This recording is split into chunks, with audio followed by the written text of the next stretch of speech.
Derrière chaque nouvelle se cache une explication. Aviser, mesurer, renseigner. Engagé sur les enjeux de société, il réfléchit aux solutions. Alexandre Morin-Villouellette. Bonjour et bienvenue à cet épisode sur Cube. Il y a de la politique au pied carré à jaser aujourd'hui. Oui. Encore de la politique américaine. Ouais, on va le faire, pas le choix. Mais de la politique québécoise, de la politique canadienne aussi. Il y en a, même si on est en vacances, là, du côté de la plupart des politiciens puis des politiciennes là, au pays puis dans la province. Quand même des choses qui brassent. Là. Entre autres, le dossier de la protection du caribou. On va y revenir pendant l'émission. Mais là, on se comprend. Là. C'est les ministres de l'Environnement du Canada puis du Québec qui sont en train d'avoir un véritable tête-à-tête. Ils sont en train de s'obstiner sur la protection du caribou, la manière dont on doit mettre des décrets en place. Là, le fédéral veut forcer la main du Québec. Le Québec dit que ça va coûter des milliers d'emplois. Qu'est-ce qui est vrai là-dedans? C'est pas clair. Pour l'instant, c'est pas clair, mais c'est tout un dossier. On va y revenir en cours d'émission. Je dis, on va y revenir. Il y a un thème pour moi qui ressort des dernières nouvelles en actualité politique. Vous savez, j'ai l'habitude, moi, de dénoncer les extrêmes. Je pense que c'est quelque chose que tout le monde devrait avoir comme habitude, très franchement. Mais avec la tribune que j'ai, je dénonce souvent les extrêmes. Pour moi, qu'on soit à l'extrême gauche, qu'on soit à l'extrême droite, qu'on ait des idées qui sont trop poussées, trop radicales, qu'on ait, disons, des opinions trop tranchantes sur un sujet, je trouve ça déplorable. Je pense qu'il y a du gris dans presque tout. Hein? Pas toujours, bien évidemment, mais il y a du gris dans presque tout. Il y a des affaires qu'on doit condamner absolument. Il y a des choses sur lesquelles il faut être plus modéré, il faut essayer de tempérer et de comprendre ce qui se passe. Moi, ce qui m'énerve, je vais vous le dire, c'est les gens qui pensent et qui disent haut et fort constamment qu'on vit, là, que ce soit au Canada ou aux États-Unis, dans une dictature brutale, que ça va mal, qu'on est censuré constamment, qu'on est, des fois, quand vous êtes plus à droite, vous dites c'est un pays de communistes, ça, cette histoire-là. De l'autre côté, il y a des gens qui vont dire « Ah non, il y a un deep state profond, méchant, qui est en train de tout contrôler. » Vous le savez, là, hein? Votre liberté d'expression, vos droits individuels sont tous menacés, contrôlés. J'ai de la misère avec tout ça. J'ai de la misère avec les gens du soi-disant convoi de la liberté qui disaient que le Canada, c'était un pays là, complètement antidémocratique. Je veux dire, quelqu'un comme Elon Musk qui dit tout et n'importe quoi, faut-il le rappeler, avait dit la même affaire. Il avait dit « Quel pays autoritaire, Justin Trudeau, là, le dictateur d'un pays. » Hey! One minute. Je suis le premier à dénoncer plusieurs politiques du gouvernement de Justin Trudeau. C'est un politicien qui, pour moi, là, est dans l'eau chaude depuis assez longtemps, qui a de la difficulté à affirmer ses positions, qui mène peut-être pas le Canada dans la bonne direction. D'accord. Mais de là à dire que c'est un dictateur, que c'est un ci, que c'est un ça, prenez vos pilules aux 4 heures, la gang. Là. Ça reste le leader démocratiquement élu du pays. Démocratiquement élu. Il s'est pas mis là tout seul. Il est élu par les votes de tout un chacun. Puis à chaque fois, il y a de la difficulté à prendre. Le moindrement, s'il voulait prendre des mesures radicales, il le ferait. Puis je vais vous montrer quelque chose. Parce que ça, c'est quelque chose qui est ressorti depuis hier. Une vidéo qui circule sur le web dans laquelle on voit quelque chose là, que vous verriez non seulement jamais dans un autre pays, je vais vous le dire, là, jamais dans un autre pays, mais jamais dans une dictature brutale, d'accord? C'est une clip qui a été envoyée par le site web de droite de Countersignal, okay, qui est une espèce de site qui se dit journalistique, mais qui fait plus des coups d'éclat, si vous voulez, là, des trucs à sensation, en allant constamment accuser le gouvernement du Canada d'être un gouvernement communiste, qui censure la liberté d'expression de tout le monde, qui manipule les médias pour juste donner les réponses qu'ils veulent. Non. Je veux dire, ils se préparent pour des rendez-vous médiatiques, il va avoir des lignes écrites, ça c'est clair. Mais il n'y a pas de censure qui se fait. Un gars j'allais dire un journaliste, mais je veux dire plutôt un employé de Countersignal, Kian Bext, qui débarque à Tofino, dans l'Ouest canadien, à l'endroit où en ce moment Justin Trudeau est en train de prendre ses vacances avec sa famille. Il n'est pas en train là, d'exercer des tâches officielles de sa fonction de premier ministre. Là. Il est en train de se baigner sur la plage avec sa famille. Et là, Kian Bext réussit à débarquer avec un micro d'en face de Justin Trudeau, puis juste à côté de son fils Adrien. Puis commence à lui poser des questions, puis à lever le ton, puis à l'apostropher, puis à l'obstiner. Regardez, je vous en montre un petit extrait, là. Ça ressemblait à ça. Can I ask you though? Sorry, sir. I'll just ask you super quickly. Your minister said they're going on vacation. No, don't put your hands on me. Don't put your hands on me. More than any political leader on the... Regardez, là. Vous voyez ce qui est arrivé pendant presque 15 minutes, là. C'est les estimations qui sont faites à peu près. Le gars a pu approcher Justin Trudeau en vacances, sous le nez de la GRC puis des gardes du corps, puis commencer à l'apostropher de même avec un micro. Mais dans quelle dictature au monde pensez-vous que c'est possible?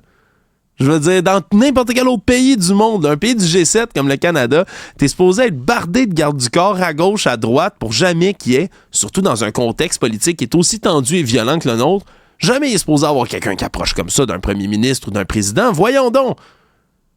Hey, tu serais en Russie, là, à 1 kilomètre d'approcher de Vladimir Poutine, ça serait fait tirer. Là, dans cette fameuse, soi-disant, dictature du Canada, tu peux te pointer, apostropher le premier ministre, rester là 15 minutes, pas te faire arrêter, pas te faire tirer dessus, pas te faire frapper. Puis en plus, tu peux le poster sur les internets, puis il n'y a rien ni personne qui vient te censurer. Mais j'imagine que le Canada est un pays brutal, répressif, hein? Tout ça ensemble. Regardez, je manque de mots. Regardez ce qui se passe là. Puis là, ça, c'est un des angles.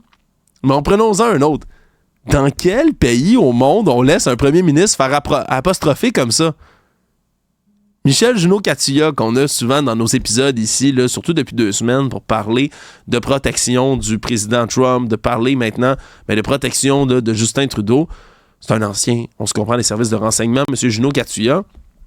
Lui, il dit là, directement quand on lui pose des questions sur cet incident-là, comment ça se fait que la GRC n'est pas intervenue plus tôt? Comment ça se fait que les gardes du corps du premier ministre ne sont pas arrivés tout de suite? Là? Ils arrivent finalement là, vers la fin de cette pseudo-entrevue-là. Mais sinon, c'est Justin Trudeau qui doit se défendre lui-même, qui doit repousser le gars, lui dire, regardez, allez-vous-en, j'étais avec ma famille, c'est mes vacances.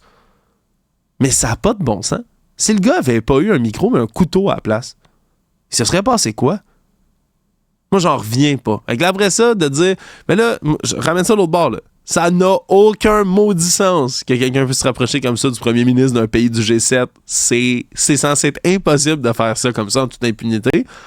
Mais d'un autre côté, je veux dire, pour tous ceux qui pensent qu'on est dans un pays brutal, sanguinaire, qui fait de la répression, calmez-vous, peut-être. Allez écouter ça, puis calmez-vous. Ça n'arriverait jamais dans aucun autre pays sur la planète. Je vais continuer là-dessus, sur cette exagération que vont faire certaines personnes pour être capables là, d'aller essayer de prouver un point politique. De dire que l'autre est toujours dictatorial, l'autre est toujours méchant, mauvais, des comparaisons avec les nazis, les comparaisons avec la dictature. Faire ça constamment, c'est que ça dilue l'impact que ces mots-là ont. Hein? Les mots extrême droite, les mots dictature, les mots autoritaire. Tous ces mots-là, ils ont un impact puis ils sont réels. Dans le sens où quand ils sont utilisés pour parler de véritables dictatures, je parle par exemple de la Chine, je parle de la Russie, on peut nommer plusieurs États comme ça, c'est des pays qui sont complètement antidémocratiques. Quand on affuble ces termes-là sur ces pays-là, c'est vrai. De le dire à toutes les sauces, pour tout et n'importe quoi, ça dilue l'impact qu'un mot aussi important a. Ça dilue après ça les termes quand tu fais juste traiter les autres de ci, de ça, de tout croche, de pas bon, de pourri, mais aller encore plus loin en disant c'est le mal, c'est les méchants. Là. On parle de gens qui sont affiliés avec Satan. Mais là, je veux dire, on est dans l'exagération la plus complète. Et pourtant, qui est encore en train de dire des choses comme ça en se foutant complètement de la portée des mots? Ben, c'est Donald Trump, ex-président américain, candidat à sa propre réélection. Hier, il y avait 2 gros événements dans la politique américaine. C'était Joe Biden, le président actuel, qui était en train de parler pour expliquer là, aux Américains sa décision de laisser la place à Kamala Harris. C'était très attendu. Discours qui est touchant, discours qui, quand même, là, même s'il est fatigué, puis ça paraît, il explique à quel point ça a été un honneur pour lui de servir, à quel point ça a été le privilège de sa vie, puis qu'il comprend qu'il doit faire ça pour unir le parti puis unir le pays. On en écoute un petit extrait. Juste écouter quand même que ce soit un homme fatigué, vieux, qui n'a plus sa place sûrement dans la Maison-Blanche. Il y a quand même beaucoup de dignité, beaucoup d'honneur dans ses propos. You're elected me to this office. I promise to always level with you, to tell you the truth. And the truth, the sacred cause of this country is larger than any one of us. And those of us who cherish that cause, cherish it so much, a cause of American democracy itself, must unite to protect it. En expliquant, il y a personne, l'ego de personne ne doit se mettre dans le chemin de la démocratie aux États-Unis. Explique que même s'il pense qu'il devrait mériter un autre terme puis se représenter, mais qu'il comprend le devoir, le sens de l'honneur de devoir se retirer pour son pays, pour la démocratie. Qu'on aime ou qu'on n'aime pas M. Biden, il parle avec beaucoup de justesse. Il parle avec l'honneur qui lui est conféré dans un poste comme celui-là. Pour ceux qui ont oublié, ça ressemblait à quoi Donald Trump à la Maison-Blanche? Hier, il a répliqué à tout ça, il était dans un rassemblement, puis il s'est mis à attaquer, là, non seulement Joe Biden, mais je pense qu'il s'ennuie plus de lui que de Kamala Harris qui va être vraisemblablement celle qui se présente contre lui. Il l'a attaqué là, sur tous les fronts, disant que c'est une folle, c'est une menteuse, c'est une cinglée de la gauche radicale. Il va s'est lancé dans à peu près toutes les dithyrambes possibles et impossibles. Mais surtout, je parlais de mensonges, d'exagération. Surtout, il s'est mis à dire n'importe quoi. She wants abortions in the 8th and 9th month of pregnancy. That's fine with her. Right up until birth. And even after birth, the execution of a baby. Because that's not abortion, that's the execution of a baby. Ouais, Kamala Harris, vous savez, est en faveur de l'avortement n'importe quelle semaine, mais aussi de l'exécution de bébés. Oui, elle autorise l'exécution de bébés. Non. Ça, c'est pas la première fois qu'il l'a dit. Il l'a dit dans le débat, puis il l'a redit récemment. Mais quel genre de fou furieux faut être pour essayer de commencer à faire croire aux gens que Kamala Harris ou que n'importe qui organise là, dans le plus grand secret, sans que personne voit ça, sans qu'il y ait aucun parent qui porte plainte, sans qu'il y ait aucun médecin qui porte plainte, sans qu'il y ait aucune infirmière ni personnel médical qui porte plainte. Il y a quelque part aux États-Unis et partout des gens qui exécutent des bébés dans les hôpitaux des villes démocrates. Oh non, des exécutions massives de bambins, de poupons. Mais non, ça arrive pas. Mais pour certains politiciens, pour certaines personnes qui suivent la politique, accuser l'autre d'être le mal, Satan, des tueurs de bébés, on est rendu là, c'est un argument qu'on est un peu désespéré. Rappelez-vous quand même que même si M. Biden est fatigué, vieux puis toutes ces choses-là, qu'il a quand même eu la décence puis l'honneur de porter son poste jusqu'à la fin et de le quitter même dans l'honneur.